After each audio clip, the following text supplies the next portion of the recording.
Buenos días.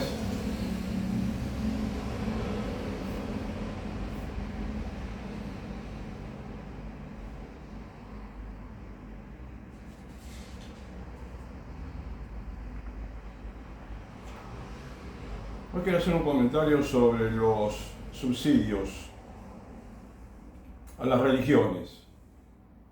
Subsidios a las religiones.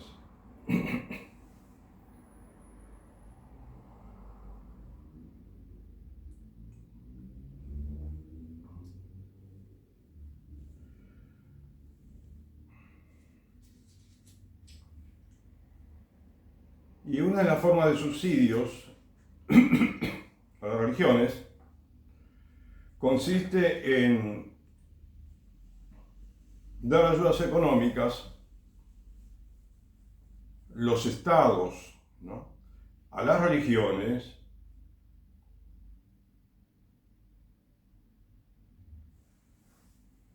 a sus escuelas religiosas, primaria, secundaria, universitaria. Y esas ayudas económicas son diversas, pueden ser muy variadas, ¿no? No solamente el hecho de subsidiar, digamos, de darle una ayuda económica a cada escuela, ¿eh?, o dar ayudas económicas dirigidas a los padres para que, a la manera de un cheque, ¿no?, para que pueda utilizarlo para pagar en la escuela de su elección, y ya sea que sea también de grabación impositiva para el dinero que pagan por mes, las cuotas que pagan los papás, ¿no? O también inclusive la exención de impuestos, ¿sí? Por ejemplo, el impuesto predial o otros tipos de impuestos, ¿sí?, que sean distintos de una escuela privada, ¿no? O sea, algo que no sea igual que lo que se le pide a una escuela privada, que pague los impuestos.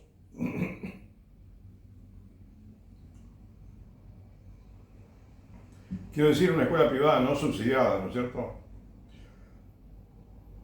Habrían que pagar los impuestos, no. Tienen que pagarse su terreno, la escuela para construir la escuela, tienen que pagar la construcción de la escuela, tienen que pagar a los profesores. Y después tienen alumnos que pagan la cuota y bueno, y mantienen la escuela. Y siempre hubo escuelas privadas.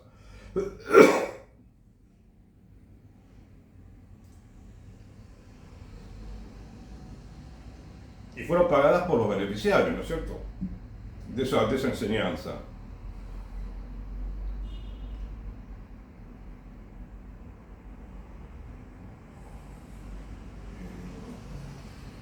Y ahora te quiero hacer una lectura de algo que escuché en YouTube, ¿no?, de parte de un profesor chileno que explica respecto de cómo es el sistema educativo chileno, y dentro del sistema educativo el sistema, por así decir, también de vouchers, ¿sí?, el estilo de los vouchers.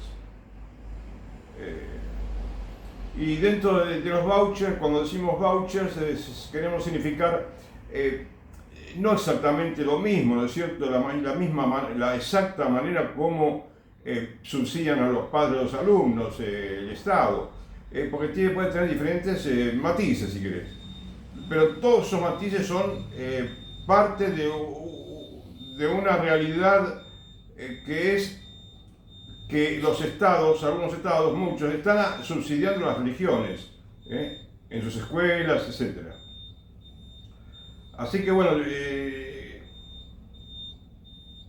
hay varias experiencias de vouchers en el mundo, no son muchas, y la mayoría tienen problemas, si no todas.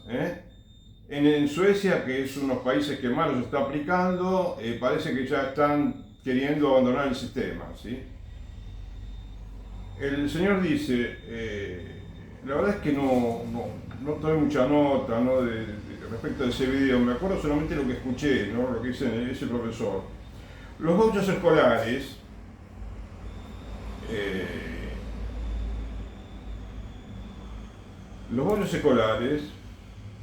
fueron la columna vertebral de todo el sistema educativo chileno y produjo un desastre social.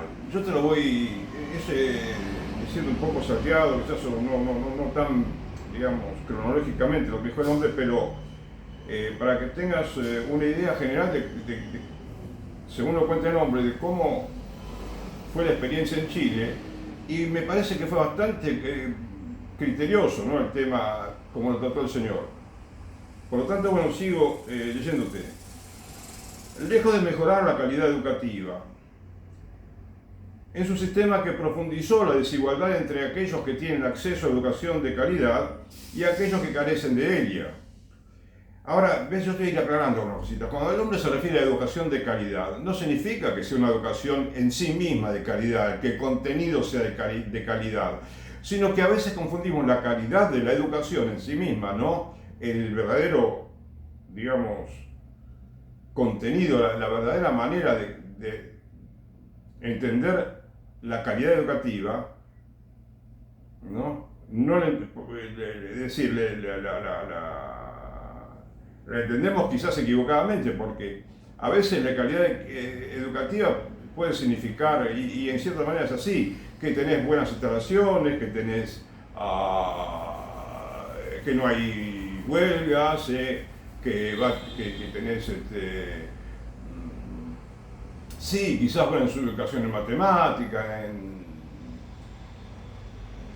gramática, y algunas otras materias, pero eso no es la verdadera calidad educativa. La calidad educativa es la educación que te da una formación integral, ¿sí?, no solamente cultural, sino también religiosa, porque el hombre es un ser esencialmente religioso, ¿sabes? Somos esencialmente religiosos, todos los hombres y mujeres. Por lo tanto, si no incluye la religión, la educación, está incompleta. Por más que tengan una universidad que tenga todos los chiches, como digo a veces, ¿no?, todas las instalaciones más modernas, que tenga pileta de natación, canchas de tenis, como tienen algunas, ¿no? Pero bueno, no es una educación completa, y hasta puede ser perniciosa, ¿comprendés? Bueno, un estudio de la Universidad de Chile reveló que las escuelas que recibieron sus alumnos vouchers educativos tienen un menor rendimiento en la escuela, tienen un menor rendimiento que las escuelas públicas en general. Y esto, por supuesto, es posible que haya escuelas que tengan mejor rendimiento, pero en general eso se da, esto ya lo leí en varios lugares. Y si por momentos puede haber una escuela que sí, digamos, que sí supera el estándar de una escuela pública, bueno, no es la manera en general que sucede. Y ese es uno solo de los inconvenientes que puede tener, de los muchos. En las que los alumnos no reciben vouchers, la CEPAL, ¿sí?, hizo en 2020 un estudio que reveló que las escuelas de alumnos que no reciben vouchers tienen un mejor rendimiento. Y además el sistema profundizó la segregación educativa y se deterioró la calidad de la educación pública, al mismo tiempo que deja de recibir el dinero que tiene que recibir el Estado, porque ese dinero está derivado a gente de más dinero que quiere, digamos, permitime, caprichosamente, con todo respeto, tomar dinero del Estado para dar educación que según sus convicciones, ¿no es cierto? Andá a saber cuáles son las convicciones también, porque no dice cuáles son las convicciones que tienen que tener. No quiere decir que tengan que decirlo, pero no parece lógico desde ningún punto de vista. Las escuelas con mejor rendimiento y mejores instalaciones, y cobran araceles más altos y seleccionan a sus alumnos dejando a los estudiantes más pobres y vulnerables en escuelas con peores condiciones y menor calidad educativa, aumenta la inequidad social. Aumentó la segregación educativa en Chile. La segregación social comienza por la educación e incrementa la brecha entre ricos y pobres. Porque no solamente, digamos, el muchacho después, el que se forma en una escuela con mejores condiciones de instalaciones y una mejor formación para poder dar exámenes y sacar buenas notas. Bueno, por una parte puede ser beneficioso si se da, pero pero estás creando un sentimiento de injusticia en los jóvenes que consiste en creer que obligatoriamente el Estado tiene que darle a una escuela particular dinero del Estado para poder procurarse la enseñanza. Que se lo paguen ellos, ¿no es cierto? El que quiere una educación privada, que la pague, no hay ningún problema. O que sea mantenida la escuela por una fundación que se proponga darle buena educación a los niños, aún a los más pobres, y que todos los niños estudien gratis, pero que sea financiada por una fundación integrada por particulares, por privados, ¿sí? No por ningún ente estatal, ¿comprendes? Entonces no hay ningún problema, absolutamente ninguno. El asunto es cuando se quiere involucrar el Estado en todas las escuelas privadas que quieren darle a sus alumnos una educación de acuerdo con una religión, que no tiene por qué ser necesariamente la educación, la religión católica, lo que se le va a enseñar. Si bien la religión católica tiene muchas escuelas, también hay muchas instituciones que podrían y que tienen de hecho, que reciben subsidios y bueno, simplemente es porque tienen una convicción religiosa. Entonces hay que darles plata para que eduquen a sus hijos, lo cual parece esencialmente injusto. Yo te voy haciendo aclaraciones, ¿viste?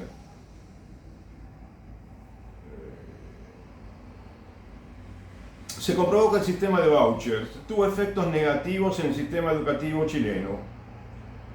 Las escuelas consideran a los estudiantes como mercancía y la educación como un negocio, por eso no son especialmente recomendables para las familias que quieren educación religiosa para sus hijos, porque priorizan el lucro sobre la calidad, más de una vez.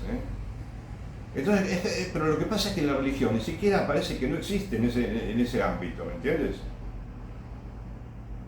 Esta medida fue una de las principales causas del estallido social que se produjo en Chile. Hace unos años se produjo un estallido social. Y bueno, a partir de esa rebelión juvenil y del pueblo chileno, se hicieron cambios en el gobierno. El presidente tomó medidas a tal efecto, ¿no? Para corregir aquellas cuestiones de las cuales el pueblo se quejaba.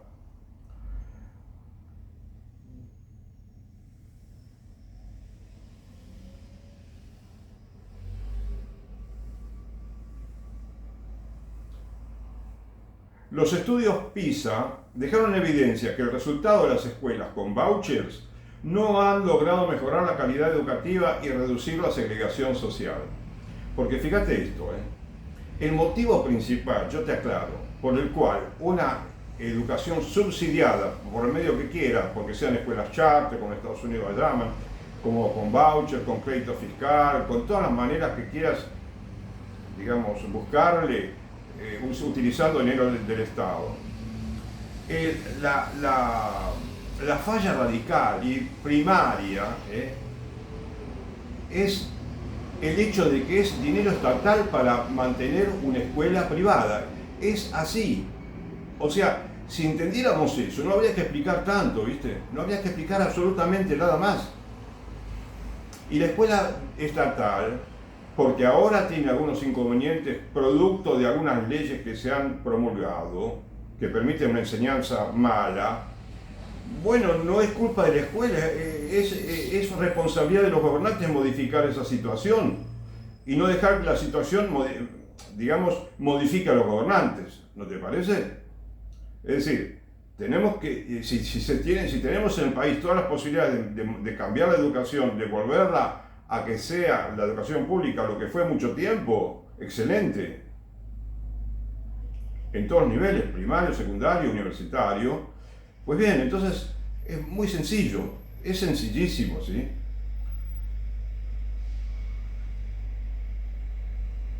Además, según mi opinión, ¿viste? Es un sistema antipático e injusto que hace que una parte de la población, con el dinero de los impuestos de toda la población, tomado ilegalmente del Estado, se crean una casta según la cual se producen desigualdades irritantes y fomentan la soberbia, inclusive la arrogancia y la inequidad, porque el chico crece con el sentimiento y con la noción de que el Estado tiene que pagarle sus estudios de su escuela privada.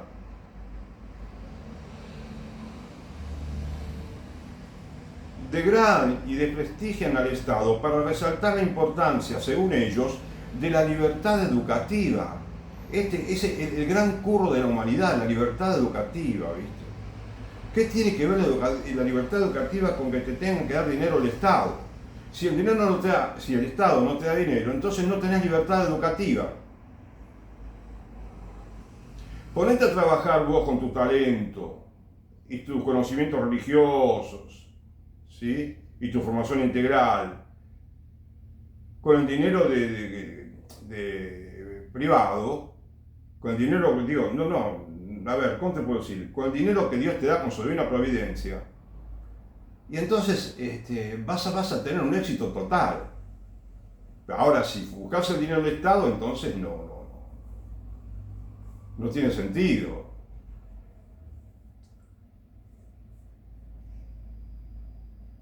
Porque ¿sabes lo que yo pensaba a veces de la escuela pública? En una ocasión, Jesús, en el Evangelio, les dice a sus discípulos,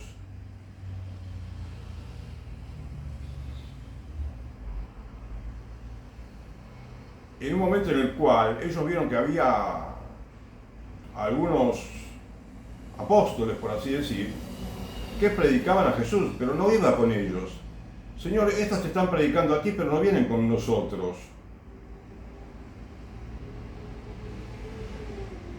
Y pensaban que habría que reprenderlos, ¿no?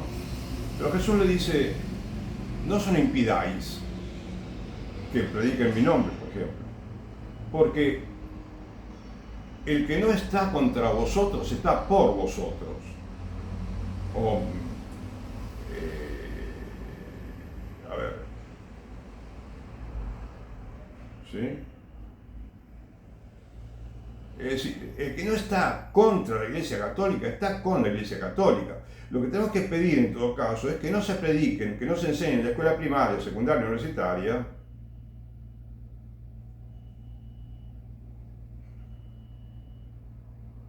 ideologías perversas relacionadas con el matrimonio, con la familia, ¿no? Con los nacimientos, con la preparación para el matrimonio, ¿no?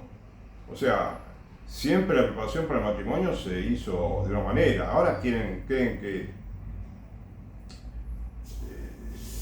para prepararse para el matrimonio, no hay tanta preparación para el matrimonio, no es tan importante todo eso del sexto mandamiento. Bueno, viste, tenemos que ser humildemente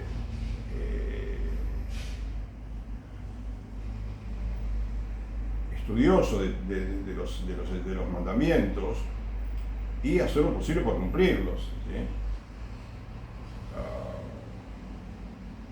Entonces, si la escuela no se opone abiertamente contra la Iglesia Católica, que nunca lo hizo, yo en todo mi estudio primario y secundario, incluso, bueno, no me instilaron ninguna idea contra la Iglesia Católica. Al contrario, en los libros yo tenía, entre varios autores, había escritos de los papas, por ejemplo Pío XII, ¿sí? Que eran sensacionales. Y en donde sí tuve un inconveniente fue en la universidad privada que asistí un tiempo, que allí había un profesor que hablaba del divorcio, hablaba de otros temas, ¿no? Y eso nunca me lo dijeron en la escuela estatal. Bueno.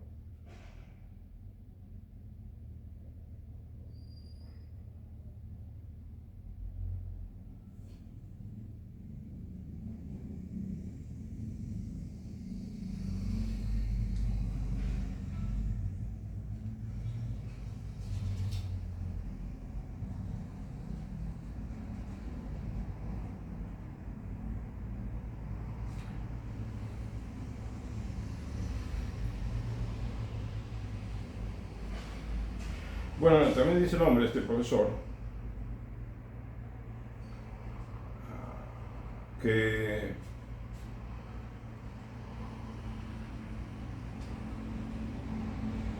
te hacen creer que el voucher lleva a la competencia y que la competencia lleva a mejorar la calidad. Es todo muy rebuscado, ¿viste? Además, ten en cuenta la burocracia que se crea, porque vos tenés una burocracia para la escuela estatal y se crea una burocracia que no existía antes para los vouchers. Tenés que llenar formularios, dar explicaciones, que tenés estos ingresos, los otros, ¿no? Y además no están muy bien auditados muchas veces y por lo tanto se producen actos de corrupción dentro de ese sistema. O sea, está lleno de problemas. Pero claro, ya te digo, esto es a partir de que lo primero, si nosotros entendemos que el dinero del Estado no puede destinarse a financiar escuelas privadas, ya sea religiosa, laica, la que sea, y bueno, si no entendemos eso, todo lo demás no lo vamos a entender. No vamos a entender, porque es algo totalmente de sentido común, que los católicos lamentablemente no lo hemos entendido, no lo entendimos bien. Muchos de los católicos, digo, porque además exige el copago. Los chicos tienen que pagar en la escuela, por más que están subsidiadas, las escuelas le tienen que pagar. Como te digo, genera segregación académica. Bueno, a veces produce también una especie de agrupamiento de estudiantes según su condición socioeconómica.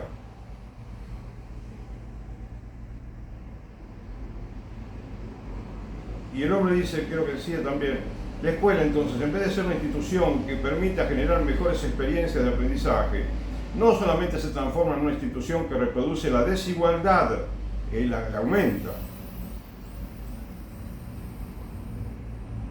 sino algo más gravoso todavía.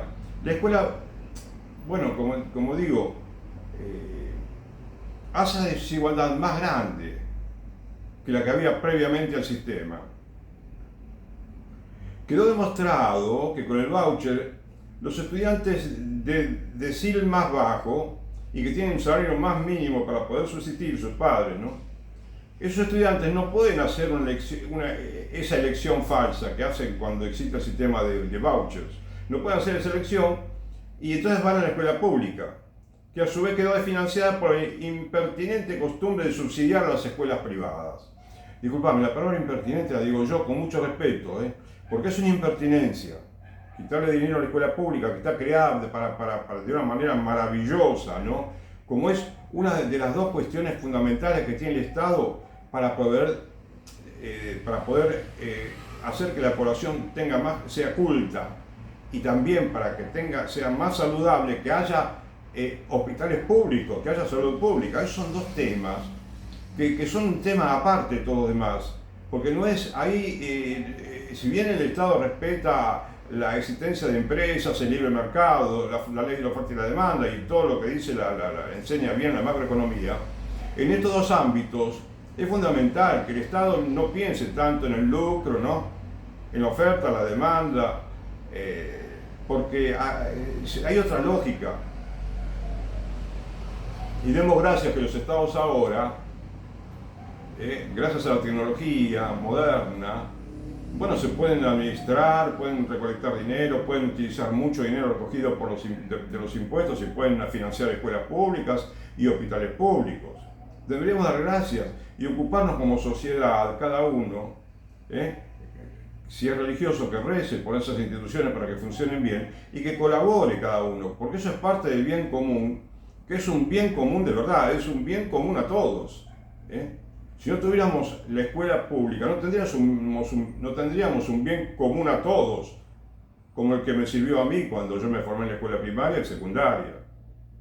Que por supuesto, yo hubiera preferido una escuela católica, pero tuve la posibilidad de obtener formación en la parroquia, bueno, quizás no había muchas posibilidades, pero bueno, también están los papás que pueden dar mucha formación a los chicos. De ahí también la importancia que tiene la formación que los padres le dan a sus hijos, que tienen que primero darse a sí mismos y después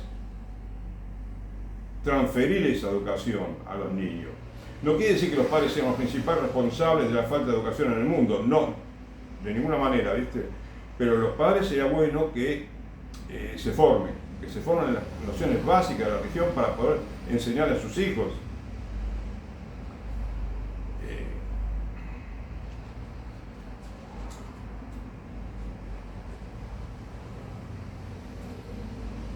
Por eso a mí se me ocurre que tendríamos que, modestamente te digo, ¿no? Tenemos que remangarnos y trabajar entusiastamente para volver a una escuela pública libre de la contaminación feminista y de ideología de género, como fue una escuela como fue en la década del 50, por ejemplo, del siglo pasado.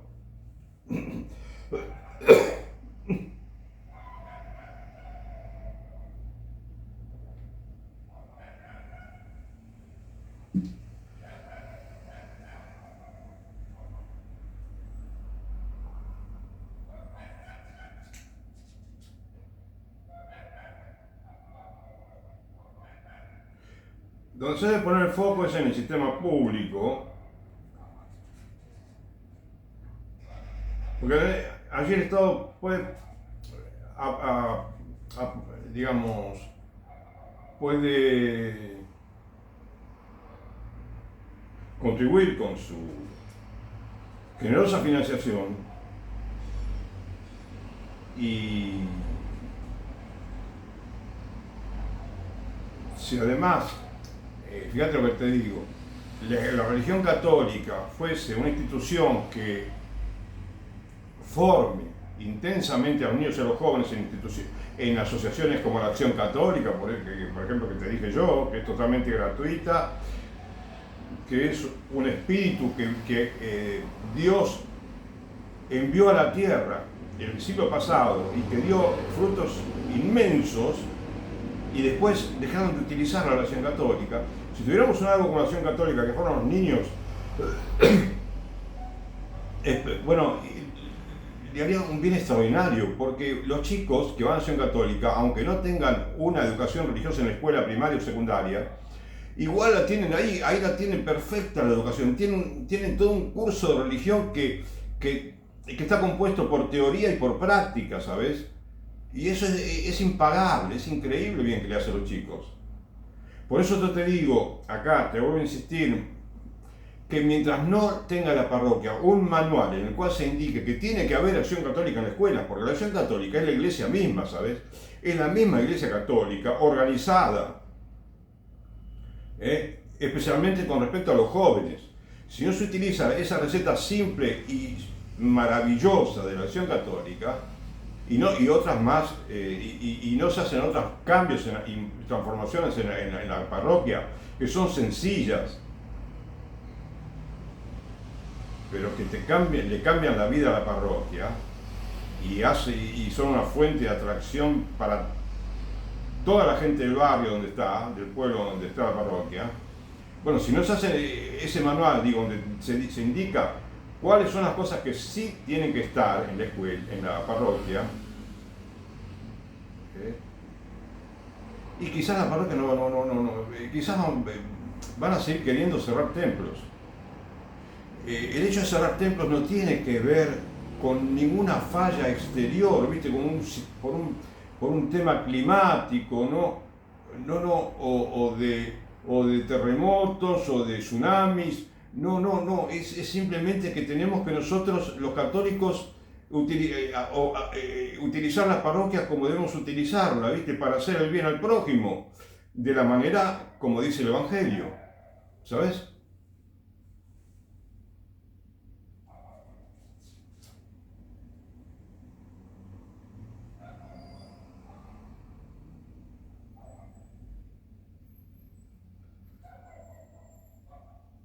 La OCDE, la Organización para la Cooperación y el Desarrollo Económico, dice que se mantuvo porque la educación privada, ¿no? Porque hay un consenso político de quienes administran el país, ahí donde está, ¿no? Y esos conceptos políticos son los que impiden que cese esa situación, porque muchas veces no se fijan tanto en el resultado, sino en la ideología política, ¿entendés? Que es la que pide que exista ese tipo de sistema educativo. El control total, dice acá, lo tienen los conservadores El control total lo tienen los conservadores, que generan ciertos condicionamientos al gobierno. A veces el gobierno está presionado por algunos lobbies, ¿viste? Y se refiere también el chileno, el profesor, a que Gabriel Boric, el presidente de Chile, no tiene la voluntad de cambiar este sistema de financiamiento. Es lo que pasa en muchos países, lo que sucede, que si vos te fijás cuál es la ideología que tiene el señor Boric, es más bien de izquierda quizás. Y los que son más bien de izquierda entienden mejor el tema de los vouchers. Se dan cuenta mejor de la falacia, ¿no? En que consiste en un sistema de vouchers. Pero ves, es lo que sucede. Viene una ley equivocada y el gobierno, sea de izquierda, sea de derecha, la deja la ley. Entonces, por diferentes motivos que no son los principales, ¿no? Que no son los más valiosos, los más verdaderos. La escuela pública está totalmente abandonada y desfinanciada. El voucher produjo, y los subsidios en general, ¿no es cierto? Y todos los privilegios económicos. Produjo una crisis inédita en la educación pública y deberían cambiar la lógica de financiamiento de la escuela, es decir, que la financiación de la escuela pública sea pública, no que sea del Estado.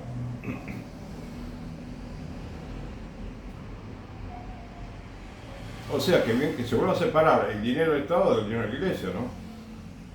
Y hoy en día dice, no existe la voluntad política para cambiar esta situación.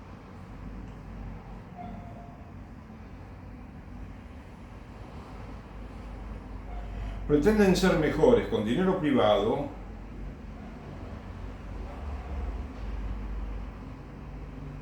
que con dinero público.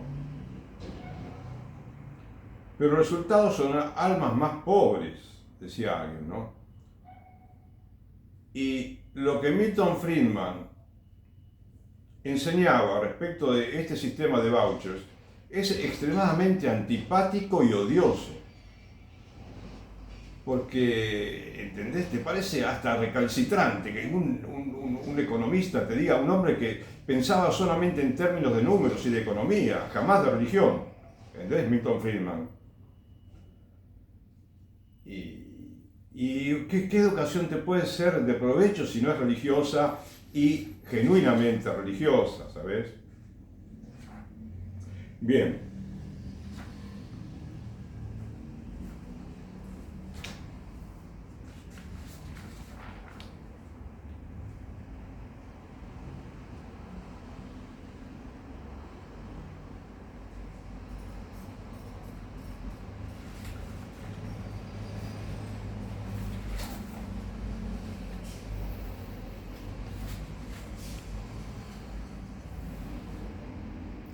Y también quiero aprovechar, ¿no?, para hablarte de otro tema que no está tan directamente relacionado, pero todo está relacionado con todo, ¿viste? Cuando la Iglesia Católica, no solamente para la educación, deja de recibir dinero para todo, para cualquier actividad social, educativa, cultural, religiosa, por supuesto también. Entonces ese momento, eso va a ser infinitamente beneficioso para la Iglesia Católica y para todo el mundo, ¿viste? Por eso la responsabilidad es más de los políticos hoy en día, porque no parece haber voluntad, ya te dije, de los clérigos de volver a lo que dice el Evangelio, ¿no? Dad al César lo que es del César. Así de sencillo, ¿viste? Muchas veces te digo, así de sencillo, pero es que es sencillo, no compliquemos, diría yo, ¿no? Como decía ese proverbio, Dios hizo al hombre simple, sencillo, pero el hombre se complicó con muchos pretextos, ¿no es cierto?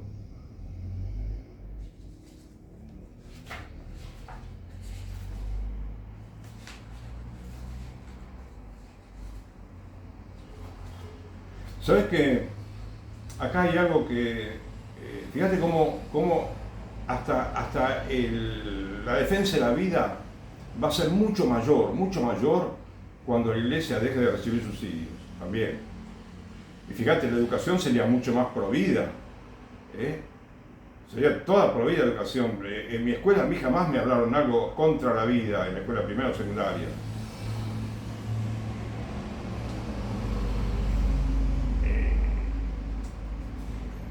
En un sitio bien católico, ¿sí?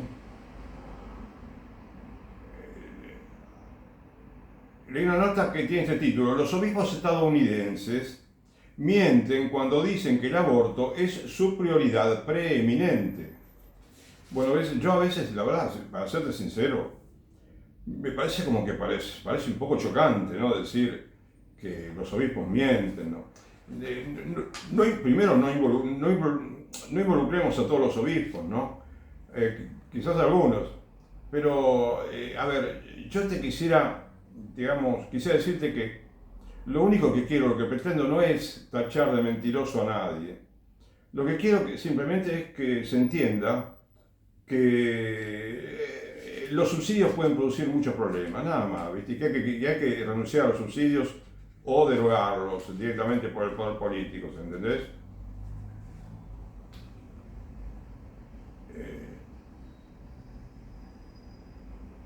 Bueno, acá en la nota dice: el presupuesto promedio de la Oficina Provida de los Obispos estadounidenses es de apenas $2 millones.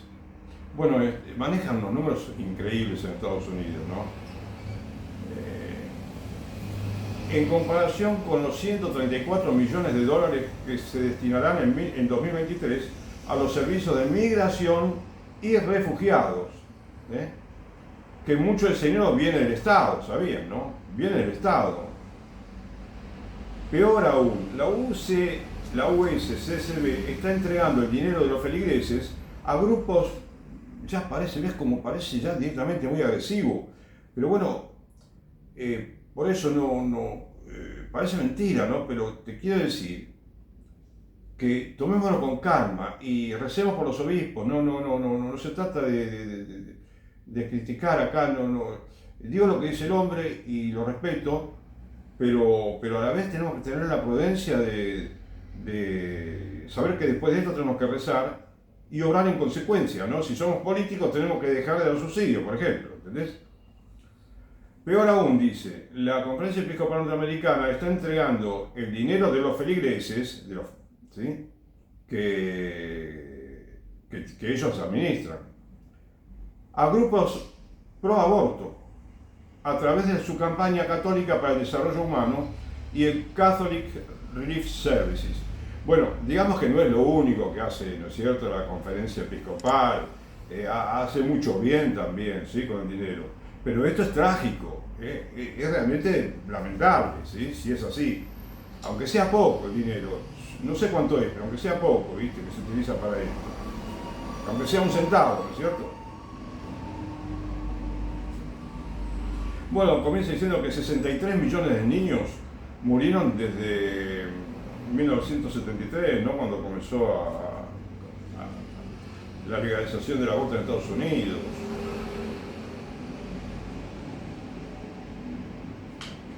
Y que todas las guerras, no juntan los muertos que produjo el aborto. Legal también, ¿no?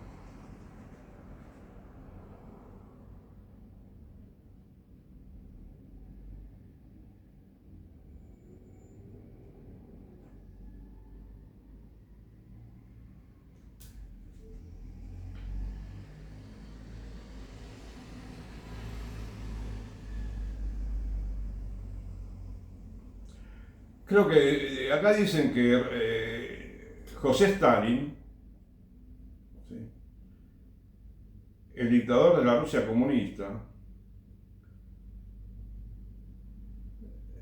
dicen que dijo: la muerte de un hombre es una tragedia, la muerte de millones es una estadística. Terrible, ¿no?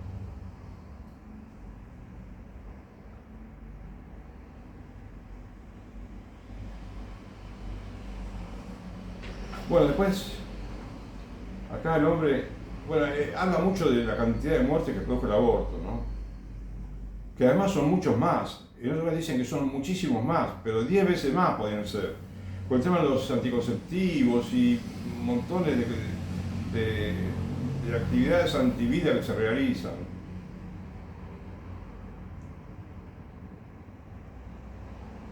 Es de esperar, dice, la Iglesia Católica se comprometiera fuertemente con la defensa de los niños no nacidos, considerando que ha sido la Iglesia Católica la que ha condenado enérgicamente el aborto y la anticoncepción muchas veces durante los últimos 100 años, y fueron los católicos los primeros que se apresuraron a defender los bebés no nacidos después del aborto, después de que el aborto fuera despenalizado en 1973 en Estados Unidos.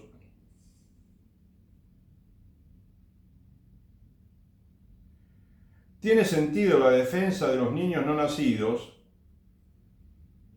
que sea un tema preeminente, ¿no?, para la Iglesia Católica, para todos, los clérigos, los laicos.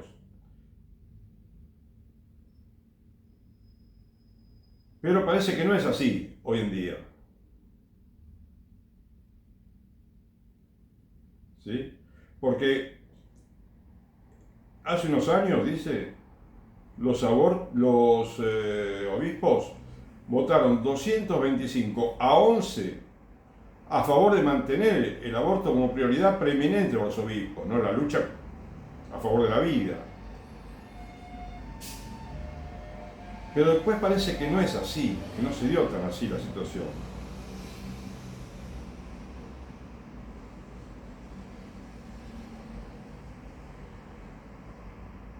Entonces dice, explica unas cuantas cosas, ¿no?, que no hace prácticamente nada para combatir el asesinato de niños no nacidos, mientras que gasta grandes cantidades de dinero para facilitar el reasentamiento de personas que ingresan ilegalmente a ese país, ¿sí?, los inmigrantes.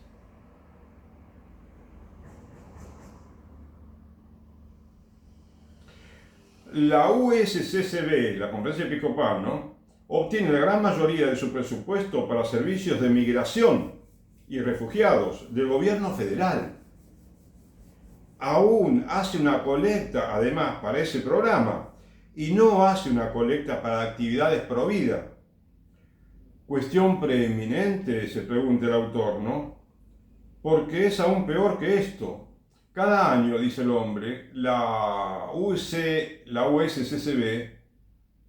realiza una colecta, bueno, yo te digo Conferencia Episcopal de adelante en lugar de decir la USCCB, ¿sí?, quizás. La Conferencia Episcopal, estadounidense, realiza una colecta para la campaña católica para el desarrollo humano, que asciende a un promedio de unos 10 millones de dólares anuales. Eso es casi 5 veces el presupuesto de la Oficina de las Actividades Pro Vida, que era 2 millones, como dije recién. Y las subvenciones que envía la Oficina para el Desarrollo Humano se destinan a una gran cantidad de organizaciones, se destinan a una gran cantidad de organizaciones pro aborto cada año. O sea, ese dinero termina promoviendo el aborto en todo el país. Mucho dinero ese.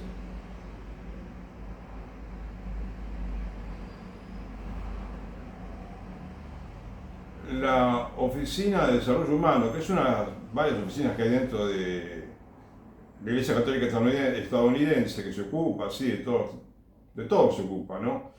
Pero claro, a veces es que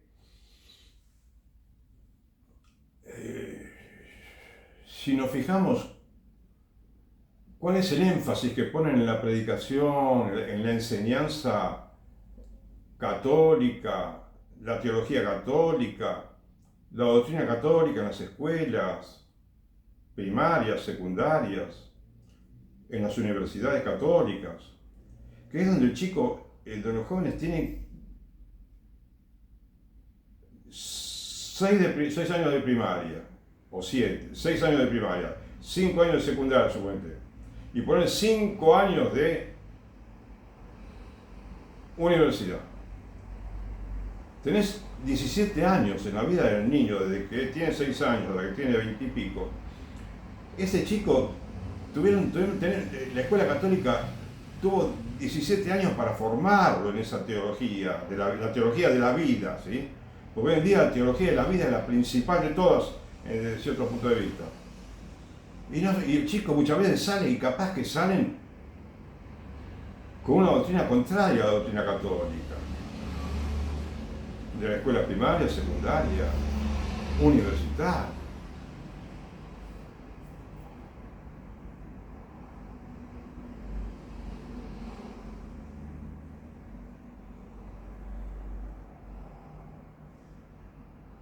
Bueno, acá dice también, bueno, y sigue hablando de dinero que no es precisamente para actividades providas, ¿no? Y dice, pero esto se pone aún peor, dice. La conferencia episcopal también realiza una colecta para Catholic Relief Services. Esto, Catholic Relief Services, es un equivalente a Cáritas de Argentina, Cáritas de España, ¿entendés? Bien. Entonces yo te digo, Catholic Relief, y vos ya me vas a entender que es como Cáritas. Recauda la Cáritas norteamericana 17 millones de dólares en promedio por año.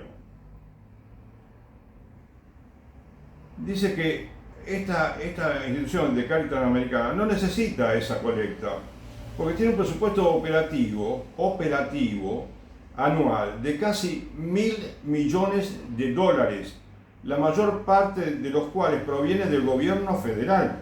Proviene del gobierno federal. Y sabés que acá tengo, te quería comentar también, justamente, con referencia a Catholic Relief Services, tengo un balance, ¿sabes? Tengo un balance que publican todos los años y dice tanto de soporte privado, ¿no? Y de contribución estatal, ¿no es cierto? Los números globales.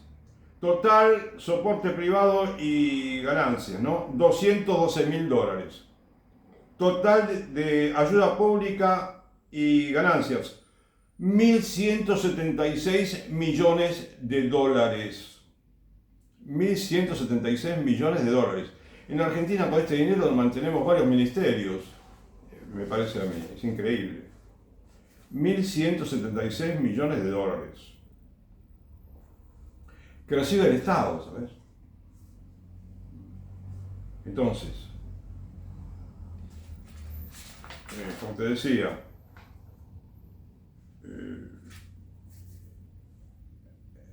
Catholic Relief está facilitando el fomento del uso y la distribución de anticonceptivos y condones, la Cáritas americana.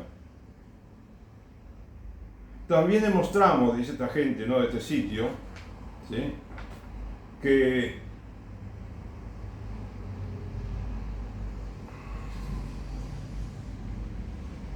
Catholic Relief estaba apoyando financieramente a organizaciones que promovían y facilitaban abortos.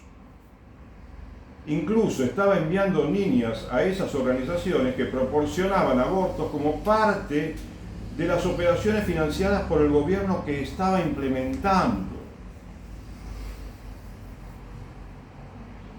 Así que, una vez más, aunque la USCCB no está haciendo una colecta para actividades pro vida y proporcionando una miseria de presupuesto, aproximadamente 1,2% de los gastos operativos generales, ¿sí?, para actividades pro vida, que es lo que dice, ¿no?, está directamente involucrada en la cultura de la muerte con fondos católicos.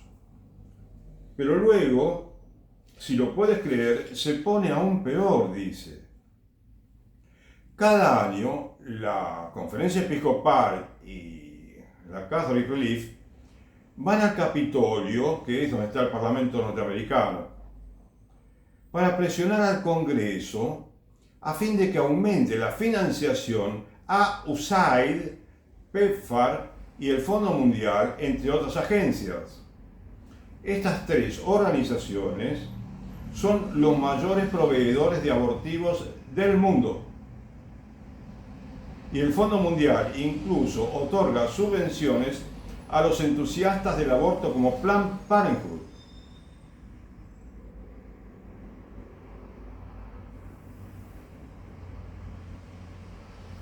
Y ahora dicen entre signos de admiración, yo me quedo estupefacto cuando escucho lo que dice el Señor.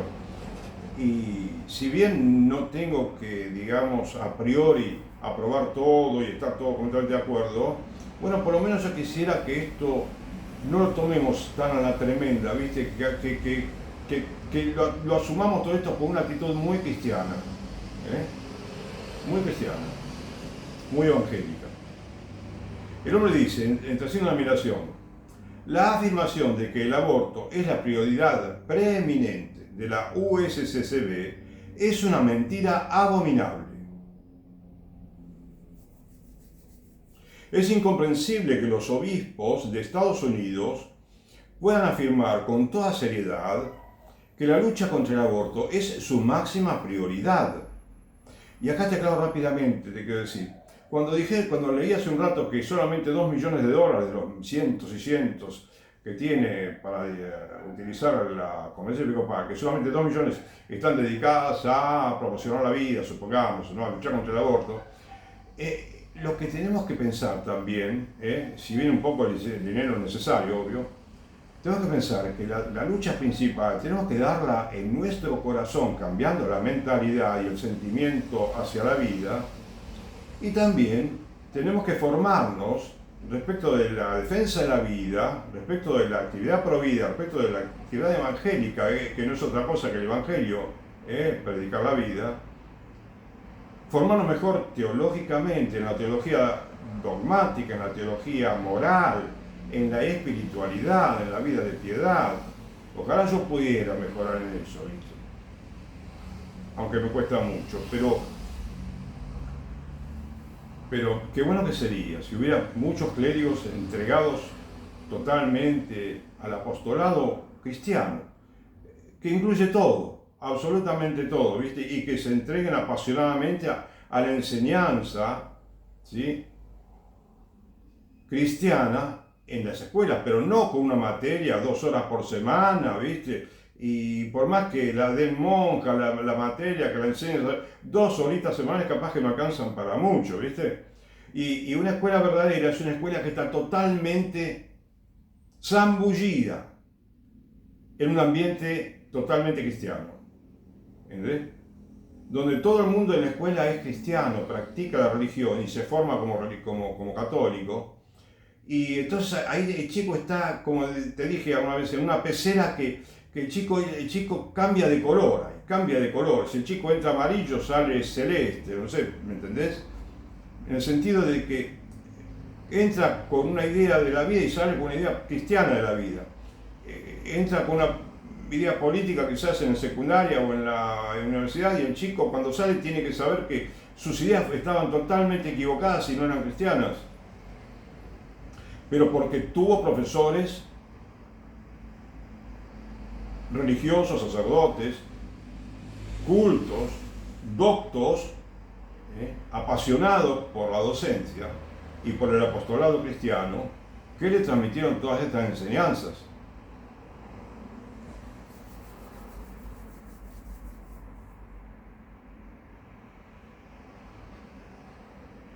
Dice,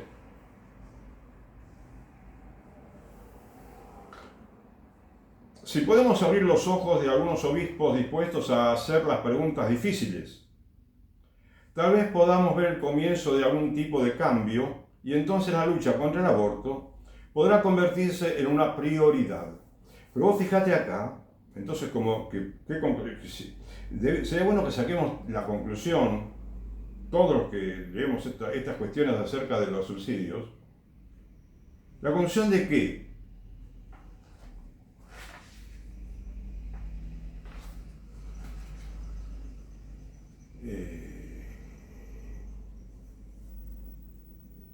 los estados tienen un desafío hoy por hoy mismo, y una gran responsabilidad, un gran desafío, y a la vez una gran responsabilidad, y a la vez una gran posibilidad de engrandecer el Estado y de engrandecer a la religión, a todas las religiones. tiene la gran posibilidad de mejorar la calidad del Estado y la calidad de las religiones todas, eliminando todos los subsidios, en este caso a la conferencia episcopal, porque parece que, gracias a Dios, el presidente Trump dejó de subsidiar a la conferencia episcopal en el tema de las migraciones. No sé cuánto fue la reducción de presupuesto que le da el Estado norteamericano a la Iglesia Católica, pero en cuanto más pronto sea 0 centavos, entonces mejor que mejor, ¿viste? Porque lo mismo con la educación sucede, y todos los ámbitos donde hay están los subsidios del Estado para la religión católica.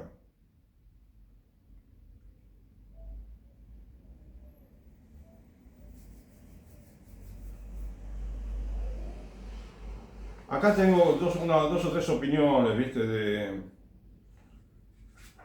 lectores que la seleccioné, porque algunas, bueno, me parece que no son tan certeras y bueno, pero algunas que son buenas parece. Porque dice un lector: mienten sobre su lucha contra el aborto y muchos de ellos mienten sobre su homosexualidad activa. Mirá, acá no sé si le consta a esta persona que hay muchos que tienen su homosexualidad activa.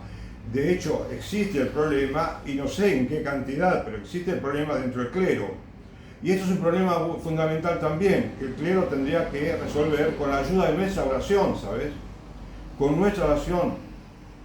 Necesitan urgentemente que recemos por ellos. Pero a tenerlo muy en cuenta, ¿no te parece ese tema?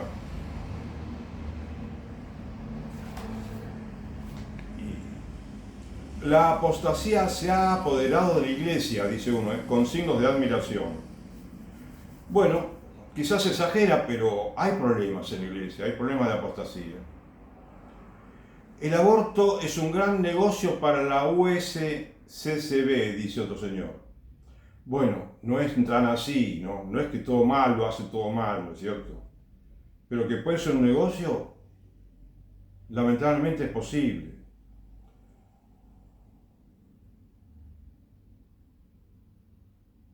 Acá dice: 1.400 millones de personas han sido asesinadas en todo el mundo, desde que se legalizó en Rusia en los años 1920.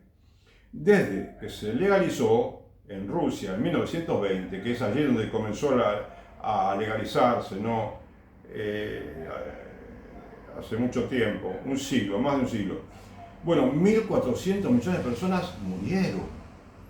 Pero es increíble, fíjate que es increíble. Hoy tendríamos que ser 9.400 millones de habitantes en el mundo y no hubiera pasado nada, estaríamos divinamente mejor, me parece a mí, y creo que no me equivoco, porque otro de los grandes dramas profundos que tenemos, y justamente para solucionar el cual es urgente que eliminemos los subsidios a las religiones, uno de los grandes problemas es la natalidad, ¿entendés?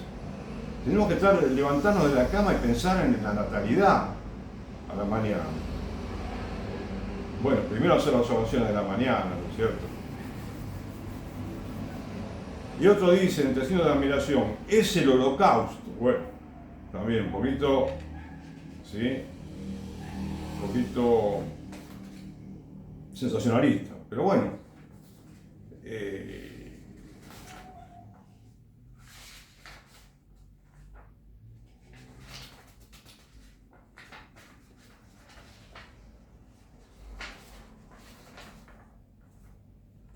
Estaba viendo acá buscando algo que quería leer, ¿no?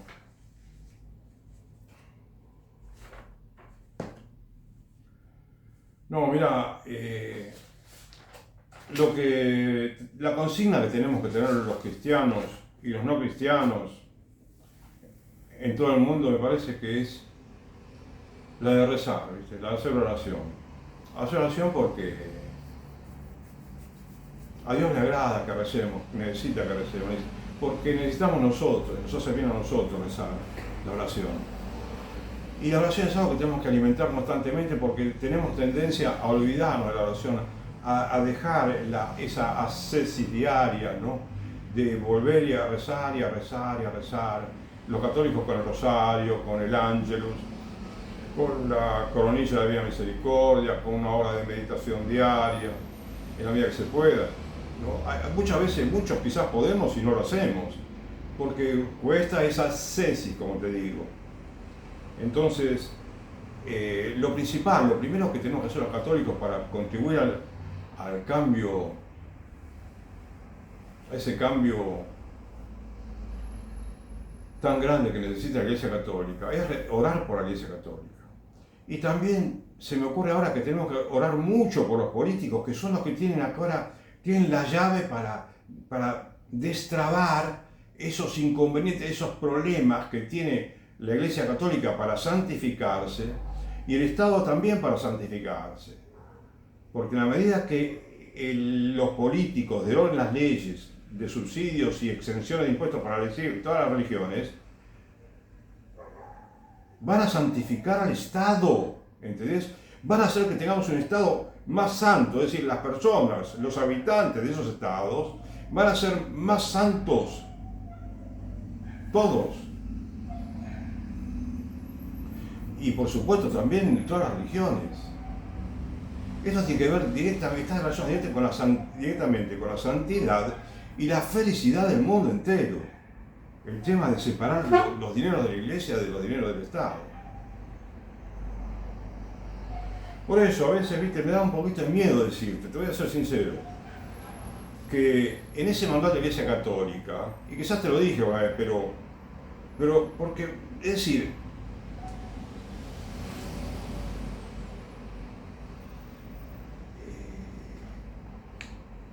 si en ese reglamento figura que pedirle un centavo a cualquier fiel, a cualquier laico que va a la parroquia a pedir un servicio sacerdotal o parroquial de secretaría, bueno, permitidme pensar que tendría que decir que es un delito pedirle dinero a la gente, cobrarle dinero. Sea de la parroquia o no sea de la parroquia, ¿viste? Porque a veces para casarte, si sos de la parroquia, son $500 y si no sos de la parroquia, $750. Ambos son escándalos, ¿viste? Pero sucede. Y entonces tiene que figurar ahí una no sé si llamarlo cláusula, norma, ¿viste? Pero tiene que estar bien, y de modo que todo el mundo lo sepa y todo el mundo lo practique, ¿sabes? Así como que la parroquia tiene que pagar los impuestos, todos los impuestos que le corresponden a una sociedad civil, digamos.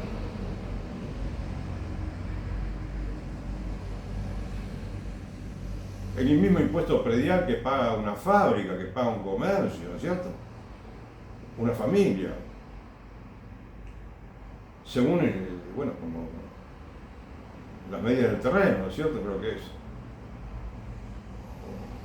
O como según lo estipula la municipalidad, ¿no?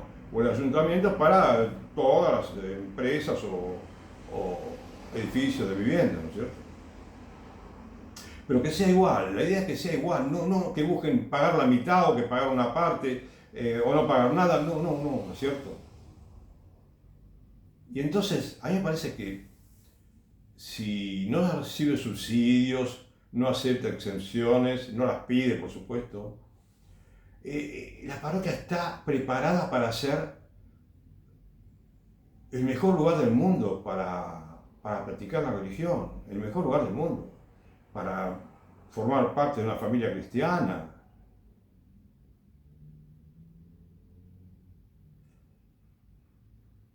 Desde que uno nace hasta que muere, porque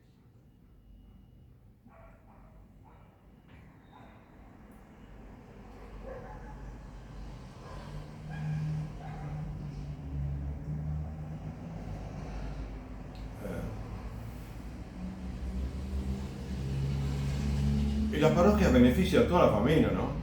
Imagínate que vos des voluntariamente todas las semanas lo que te parezca bien, ¿sí? Lo que te parezca que puedes dar, aportar, colaborar, y que nunca te van a pedir por un bautismo nada, por una intención de la misa que pedís por un pariente tuyo fallecido, que nunca te van a pedir nada por el bautismo, como digo, como el casamiento, nada. Están cobrando ahora dinero, piden dinero para la confirmación, ¿entendés? Y además, que el sacerdote viva de lo que le aporta la parroquia, ¿entendés? Y que no tenga miedo el padre de que va a caminar descalzo porque no tiene para comprarse zapatos. Es imposible, ¿entendés? Es imposible que suceda. Aún en los lugares más pobres del mundo, ¿entendés? Confiar en la providencia de Dios, ¿no es cierto? Entonces, si está la iglesia, la parroquia bien organizada, y de tal manera que al estar abierta todo el día y al estar abiertos los corazones para recibir a todos los que lleguen a la parroquia, pero no solamente estar abiertos, sino para ir en busca de los fieles. A la misa va siempre un señor que sabemos que es contador público, bueno, o hay uno que es abogado, hay uno que es técnico en computación, el otro que es un jovencito de 25 años que domina el internet, ¿no es cierto? Y la creación de sitios de internet. ¿No te parece que se lo puede invitar? Además de la apertura del corazón, ir hacia ese hermano y solicitarlo, invitarlo, preguntarle si hay algo que se le pueda pedir en favor de la parroquia y que lo pueda hacer gratis. Pero no te olvides que va a ser gratis lo que hace un chico de 7 años cuando pone la mesa en la casa, que lo hace gratis, pero el chico disfruta de una familia inmensamente feliz, con sus padres, con sus hermanos. Le va a pedir plata a la mamá porque pone la mesa, ¿no es cierto? No.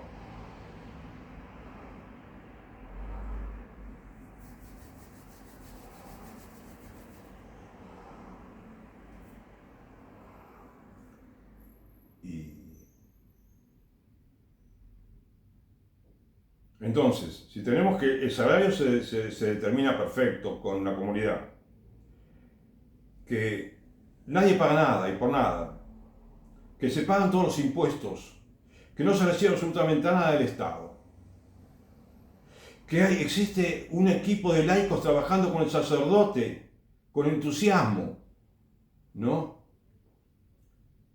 Imagínate vos la unión de tantas mentes y tantos corazones, las maravillas que se pueden realizar en esa parroquia. Si además le agregar la acción católica, que bueno, parece un tabú hablar de acción católica hoy en día, parece un tabú, pero de la verdadera, ¿viste? Es un tabú si yo te digo que, mira, invitas a 2 o 3 chicas, 4 chicas para, como máximo, niñitas de entre 8 y 10 años, y tenés una mujer de 20 años bien preparada teológicamente que la puede formar en un grupo de acción católica. Empezás con eso, nada más. Empezás con eso. Y después un muchacho que puede formar chicos de 8 a 10 años, ¿sí? En la religión. No pienses que en formarlos como acción católica, porque la acción católica tiene la misma finalidad que la iglesia, ¿entendés? No inventó nada la acción católica. La acción católica es en sí misma el mejor invento que tuvo la iglesia católica en la historia, ¿no? si lo pensás bien.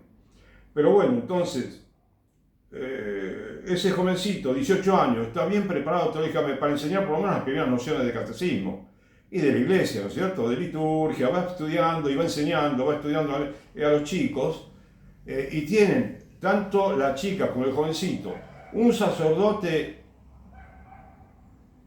que es, además de ser el alma mater de la parroquia, es el alma mater de ese grupo que formaron los chicos de acción católica que están comenzando a formar esa chica y ese chico, que también pueden ser personas mayores, suponete para comenzar, una mujer de 45 años que hable con los chicos, después se van consiguiendo gente y se divide todo bien por edades, ¿entendés? Pero imagínate vos que el cura se ocupe de esos chicos de manera también particular por el hecho de que están en la acción católica y tiene una vocación especial por la doctrina, por el apostolado cristiano. Entonces imagínate vos, un chico que crezca con semejantes profesores, con semejante director espiritual.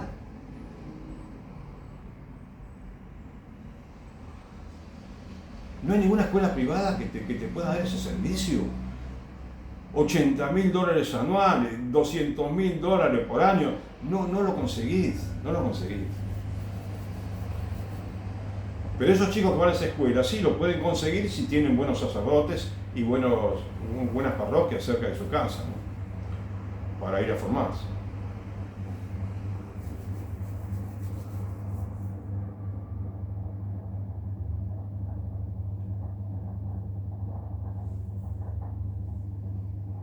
Viste que en el Evangelio dice, cuando habla de rezar, se refiere a las vocaciones sacerdotales. Vocaciones, digamos, dice, operarios.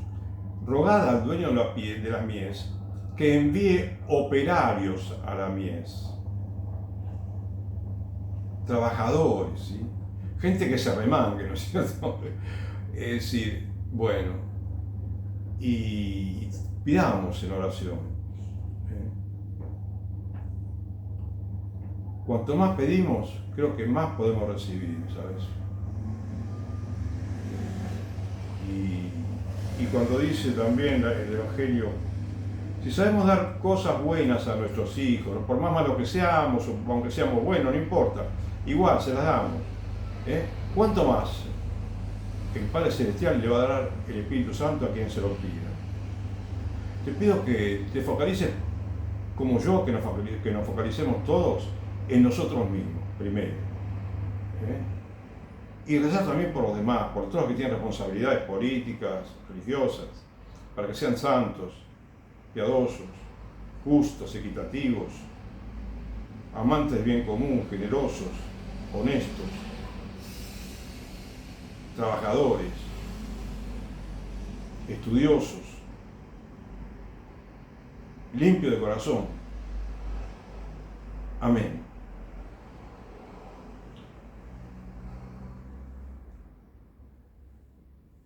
Que Dios te bendiga.